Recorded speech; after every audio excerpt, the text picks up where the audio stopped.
വിജയത്തിന്റെയും നേട്ടത്തിന്റെയും ചരിത്രമാണ് ചേർത്തല പള്ളിപ്പുറത്തെ മലബാർ സിമന്റിനുള്ളതെന്ന് മുഖ്യമന്ത്രി ഉമ്മൻചാണ്ടി.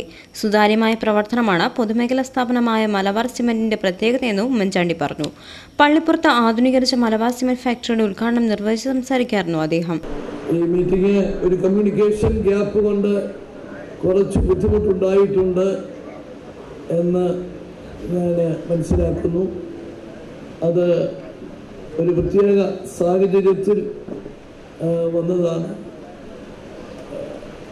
ശ്രീ രാഹുൽ ഗാന്ധി വരുന്ന കോഴിക്കോട് 1 മണിക്ക് എത്തേണ്ട ഒരു സ്ഥിതിവിശേഷം വന്നതുകൊണ്ട് സമയത്തിൻ്റെ മാറ്റത്തെ സംബന്ധിച്ച് കമ്മ്യൂണിക്കേഷൻ ഗ്യാപ്പ് വരികയും ചെയ്ത സാഹചര്യത്തിലാണ് ഈ ബുദ്ധിമുട്ടുണ്ടായത്.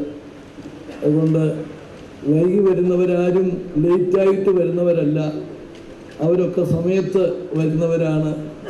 നേരത്തെ വന്നവർ ആണ് ഇതിനകത്ത് കുഴപ്പമുണ്ടാക്കിയിരിക്കുന്നത് എന്ന് ആദ്യമായിട്ട് പറയാൻ ഈ അവസരം വിനിയോഗിക്കുക. മലബാർ സിമന്റ്സിൻ്റെ ചേർത്തല യൂണിറ്റ് നവീകരിച്ച് ആധുനീകരിച്ച് അതിൻ്റെ ചടങ്ങ് നടക്കുമ്പോൾ ടെൻഡർ വിപണിയിലെല്ലാം സുതാര്യത കൈവരിക്കാൻ കഴിഞ്ഞുവെന്നും പൊതുവിപണിയിൽ സിമന്റിന്റെ വില വർദ്ധിക്കുമ്പോൾ മലബാർ സിമന്റ് വിപണിയിൽ വില കുറച്ചു നൽകി സാധാരണക്കാർക്ക് പിടിവള്ളിയാവുകയാണെന്നും അദ്ദേഹം അഭിപ്രായപ്പെട്ടു. ചേർത്തലയിൽ നടന്ന ചടങ്ങിൽ വ്യവസായ മന്ത്രി കുഞ്ഞാലിക്കുട്ടി അധ്യക്ഷത വഹിച്ചു. ഉൽപ്പന്നത്തിന്റെ അനാവരണം MP KC വേണുഗോപാൽ നിർവഹിച്ചു. ആദ്യ വിൽപ്പനയുടെ ഫ്ളാഗ് ഓഫ് കർമ്മം AM ആരിഫ് MLA നിർവഹിച്ചു.